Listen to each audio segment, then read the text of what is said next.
Good morning class 11 बच्चों। Economics के इस लेक्चर में आपका स्वागत है। आज हम करते हैं चैप्टर नंबर 3, आंकड़े संकलन की विधियाँ। बच्चों, पिछले अध्याय में हमने पढ़ा था आंकड़े क्या हैं, आंकड़े कितने प्रकार के होते हैं, आंकड़ों के प्राप्त करने के कौन कौन से स्रोत होते हैं। इस अध्याय में बच्चों हम बात करते हैं आंकड़े संकलन की विधियाँ क्या हैं, अर्थात जब हम आंकड़े एकत्रित करते हैं तो उनको किन किन विधियों से एकत्रित किया जाता है। तो बच्चों, मुख्य रूप से आंकड़े इकट्ठा करने की दो विधियां होती हैं, एक है जनगणना विधि और दूसरी प्रतिदर्श विधि। बच्चों, जनगणना विधि वह विधि होती है जिसमें किसी विषय की सभी इकाइयों का अध्ययन किया जाता है। सभी इकाइयां इसमें शामिल की जाती हैं, जैसे कक्षा के सभी बच्चों का टेस्ट लेकर उनके कौशल की जानकारी प्राप्त करना, या फिर किसी भी प्रकार के उत्पाद जैसे गेहूं, चावल आदि की सभी मदों की जांच करके उनकी गुणवत्ता का आकलन करना, अर्थात इसमें किसी भी मद को छोड़ा नहीं जाता, सभी इकाइयों को इसमें शामिल किया जाता है। दूसरी विधि है बच्चों प्रतिदर्श विधि, इसको इंग्लिश में हम सैम्पलिंग मेथड कहते हैं। सैम्पलिंग मेथड किसी समग्र का प्रतिनिधित्व करने वाले छोटे समूह का अध्ययन किया जाता है, अर्थात यदि समग्र की इकाइयाँ बहुत अधिक हैं, जैसे बहुत ज़्यादा जनसंख्या है, बहुत भीड़ है, या अनाज के बहुत सारे बोरियां हैं, या बहुत अधिक मात्रा में तरल पदार्थ है जैसे दूध, घी, तेल आदि, तो उस सारी इकाइयों का अध्ययन एक साथ नहीं किया जाता, उनमें कुछ इकाइयों का चुनाव किया जाता है जिसे हम सैंपल कहते हैं। अर्थात प्रतिदर्श विधि वह विधि जिसमें समग्र की कुछ इकाइयों अर्थात समग्र के छोटे समूह का अध्ययन किया जाता है। बच्चों, जैसे हम डॉक्टर के पास जाते हैं तो डॉक्टर बीमारी की जांच करने के लिए पहले हमारा ब्लड टेस्ट करता है, खून टेस्ट। तो उसमें क्या करता है, वो खून का एक छोटा सा हिस्सा लेकर उससे वो पूरी जांच कर लेता है और उससे पूरे खून की जानकारी पता लग जाती है। ठीक वैसे ही प्रतिदर्श विधि सांख्यिकी में भी प्रयोग होती है, अर्थात इसमें सभी मदों का अध्ययन ना करके केवल उसके छोटे से समूह का अध्ययन किया जाता है। जैसे गांव में मतलब लोगों के कामकाज के बारे में पता करने के लिए, लोगों की रुचियों को जानने के लिए कुछ घरों का चयन करके उनसे निर्धारित आंकड़े प्राप्त कर लेना, ये प्रतिदर्श विधि कहलाती है। फिर बच्चों जनगणना विधि, जिसमें हमने बताया था कि सभी इकाइयों का अध्ययन किया जाता है। अब हम कहते हैं कि जब सभी इकाइयों का अध्ययन होता है तो कि कहाँ कहाँ पर यह विधि अधिक उपयुक्त है। सीमित क्षेत्र, यदि जांच का क्षेत्र छोटा है तो जनगणना विधि अधिक उपयोगी है। विभिन्न गुणों वाली इकाइयाँ, यदि इकाइयाँ एक जैसी नहीं हैं, फॉर एग्जाम्पल विभिन्न प्रकार की फसलें हैं, गेहूँ, चावल, चना, जौ, बाजरा, तो उसमें ऐसा तो है नहीं कि हम केवल गेहूं का अध्ययन कर लेंगे तो चावल की रिपोर्ट भी हमें पता लग जाएगी। सभी इकाइयां अलग अलग हैं तो उसमें हमें जनगणना विधि का प्रयोग करना पड़ेगा। गहन अध्ययन, यदि प्रत्येक इकाई की गहन जांच करना जरूरी है, जैसे कक्षा में सभी विद्यार्थियों के कौशल की जानकारी प्राप्त करनी है, तो सभी विद्यार्थियों का जो कौशल है उसकी जानकारी हम केवल जनगणना विधि से अर्थात सभी का एक टेस्ट लेकर ही उसकी जांच कर सकते हैं। शुद्धता की जरूरत है बच्चों, यदि परिणाम हमें बहुत एक्यूरेट चाहिए, शुद्ध चाहिए, जिसमें किसी प्रकार की गलती की संभावना ना हो, तो हमें जनगणना विधि का प्रयोग करना चाहिए। तो जहां अध्ययन का क्षेत्र सीमित है, छोटा है, वहां पर या विभिन्न गुणों वाली इकाइयां हैं या गहन अध्ययन की आवश्यकता है तथा शुद्धता की जरूरत है, वहां पर जनगणना विधि का प्रयोग किया जाता है, अर्थात सभी इकाइयों का अध्ययन किया जाता है। बच्चों, इसके गुण क्या हैं? जैसे हम समग्र की सभी इकाइयों का अध्ययन करते हैं तो जो परिणाम होंगे वो अधिक विश्वसनीय होंगे और अधिक शुद्ध होंगे। उसमें कम पक्षपात, क्योंकि प्रत्येक इकाई को, प्रत्येक मद को इसमें शामिल किया जाता है, किसी को भी छोड़ा नहीं जाता, तो इसमें पक्षपात की संभावना कम होती है। जैसे हम जनगणना करते हैं तो घर में जितने भी व्यक्ति हैं सभी की गणना की जाती है, उनके व्यवसाय, उनकी आयु, संरचना इत्यादि संबंधी आंकड़े एकत्रित किए जाते हैं। विस्तृत सूचना, जनगणना विधि से प्राप्त जो अनुसंधान होगा उसमें समग्र की संपूर्ण जानकारी प्राप्त होगी।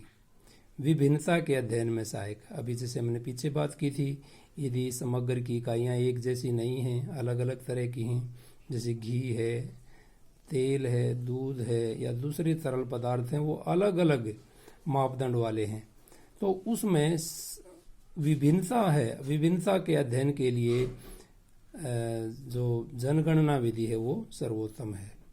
मिश्रित अनुसंधान में ये सहायक होती है बच्चों। जैसे हमने जनगणना करनी है तो जनगणना में केवल हेड काउंट नहीं होता, यानी कि केवल लोगों की संख्या को नहीं गिना जाता, बल्कि उनके व्यवसाय को, उनकी रुचियों को, उनके लाइफस्टाइल को, उनकी आय से संबंधित सभी जानकारियां प्राप्त की जाती हैं। तो ऐसा तभी संभव होगा जब हम जनगणना विधि का प्रयोग करेंगे। और एक है अप्रत्यक्ष जांच। कुछ आंकड़े इस प्रकार के होते हैं जिनकी प्रत्यक्ष रूप से जांच नहीं की जा सकती, जैसे बेरोजगारी का स्तर, भ्रष्टाचार, यानी भ्रष्टाचार के कितने मामले आए, भ्रष्टाचार का स्तर क्या है, भ्रष्टाचार की किस प्रकार की जो मेथड्स हैं, विधियां इसमें अपनाई जाती हैं, तो उसमें जनगणना विधि का प्रयोग ज़्यादा लाभकारी है। तो बच्चों ये इसके गुण हैं। अवगुण अर्थात कहाँ पर ये इस विधि का प्रयोग सही नहीं है, अधिक खर्चीली। बच्चों जनगणना विधि में अधिक लोगों की आवश्यकता पड़ती है जांच करने के लिए, अधिक समय, अधिक धन इसमें खर्च होता है। अधिक मानव शक्ति अर्थात आंकड़े इकट्ठा करने के लिए अधिक से अधिक गणकों की जरूरत पड़ती है और उन पर धन भी अधिक खर्च होगा। तो इसमें आंकड़े एकत्रित करने के लिए अधिक व्यक्तियों की आवश्यकता पड़ती है। विशाल अन्वेषण में सहायक नहीं। यदि जांच का क्षेत्र बहुत ही विशाल है तो उसमें सभी इकाइयों का अध्ययन कर पाना बहुत मुश्किल है। जैसे 4 लाख लोग हैं, उनके बारे में हमें अलग अलग सूचनाएं प्राप्त करनी है, तो उसमें प्रत्येक व्यक्ति से सूचना प्राप्त करना आसान नहीं होता। तो बच्चों हमने लिखना है आंकड़े संकलन की विधियों में जनगणना विधि क्या है, उसकी उपयुक्तता कहाँ पर है, यानी कहाँ कहाँ पर ये उपयुक्त है, और फिर उसके गुण क्या हैं और अवगुण क्या हैं। चलिए बात कर लेते हैं प्रतिदर्श विधि की। प्रतिदर्श विधि में हमने किया था कि किसी समग्र का प्रतिनिधित्व करने वाले छोटे समूह का अध्ययन, अर्थात जनगणना विधि में तो सारी इकाइयों का अध्ययन होता है और प्रतिदर्श विधि में सभी इकाइयों की जगह केवल कुछ इकाइयों का चयन किया जाता है और उनका अध्ययन किया जाता है, और उनके जो परिणाम होते हैं उसी के आधार पर हम समग्र यानी पूरी जनगणना यानी पूरे समग्र का अध्ययन कर सकते हैं। तो बच्चों इस सैम्पलिंग मेथड इसको हम कहते हैं। सैम्पलिंग में कम इकाइयों का अध्ययन होता है और जनगणना में सभी इकाइयों का अध्ययन होता है।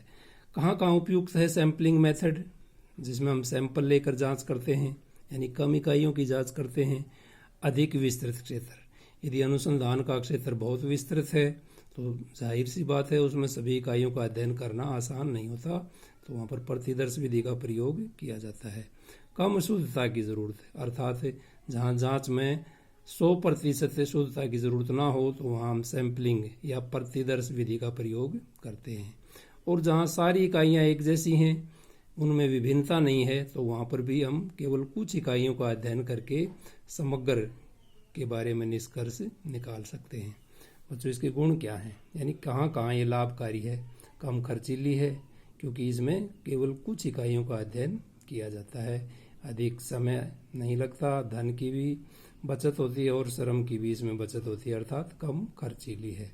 समय की बचत होती है, क्योंकि इसमें सभी इकाइयों का अध्ययन नहीं किया जाता, केवल प्रतिनिधि इकाइयों का अध्ययन किया जाता है। शीघ्र परिणाम प्राप्त होते हैं सैम्पलिंग मेथड में। शीघ्र परिणाम क्यों प्राप्त होते हैं बच्चों?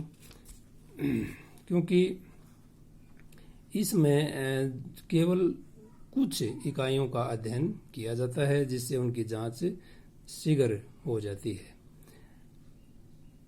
अधिक अन्वेषण में भी ये सहायक होती है, अर्थात यदि मदें बहुत ज़्यादा हैं और सारी मदें एक जैसी हैं तो उस दशा में इस विधि का प्रयोग होता है। जैसे जनगणना विधि है, जनगणना विधि में कई बार विशाल अन्वेषण में जनगणना विधि उपयुक्त नहीं है, लेकिन अधिक जांच करने के लिए प्रतिदर्श विधि अधिक उपयोगी है। वैज्ञानिक, अधिक वैज्ञानिक बच्चों, ये होगा अधिक वैज्ञानिक।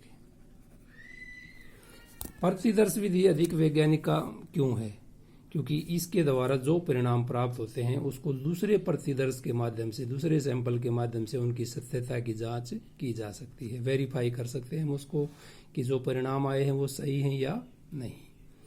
बच्चों, इस विधि के भी कुछ दोष हैं। अवगुण, पक्षपात की संभावना। यदि सैंपल इकट्ठा करने वाला अगर चाहे तो इसमें पक्षपात कर सकता है, अर्थात वह किसी भी सही जगह से या गलत जगह से या गलत तरीके से, गलत विधियों का प्रयोग करके या कम संख्या में प्रतिदर्श इकट्ठा करके पक्षपात कर सकता है। अशुद्ध निष्कर्ष। बच्चों, इसमें जो निष्कर्ष प्राप्त होते हैं वो कई बार अशुद्ध होते हैं, क्योंकि यदि प्रतिदर्श ही गलत चुन लिया जाएगा तो उससे निष्कर्ष सही नहीं निकलेंगे। कई बार बच्चों सही प्रतिदर्श के चुनाव में कठिनाई आती है। ऐसा इसलिए हो जाता है बच्चों कि जो चयन करने वाला व्यक्ति है वह विशिष्ट रूप से उसमें कम ज्ञान या अनुभव रखता है, जिसके कारण सैंपल के चुनाव में कठिनाई होती है। प्रतिदर्श निर्माण में कठिनाई, अर्थात सैंपल बनाने का कार्य कई बार सभी व्यक्ति आसानी से नहीं कर सकते, इसके लिए विशिष्ट व्यक्तियों की आवश्यकता होती है। तो इस प्रकार प्रतिदर्श निर्माण में भी कठिनाई आ जाती है।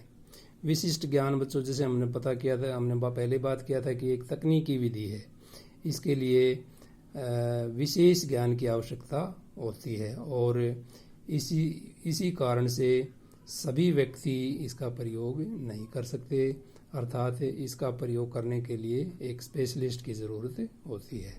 तो बच्चों, ये है प्रतिदर्श विधि और ये है जनगणना विधि। दोनों विधियां हमने नोट्स बनाने हैं, इनके उपयोगिता, गुण और अवगुण हमें नोट करने हैं।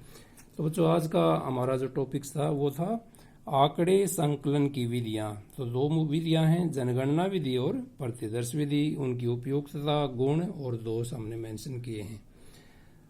तो बच्चों, आज आप सब ने ये टॉपिक्स कवर करने हैं।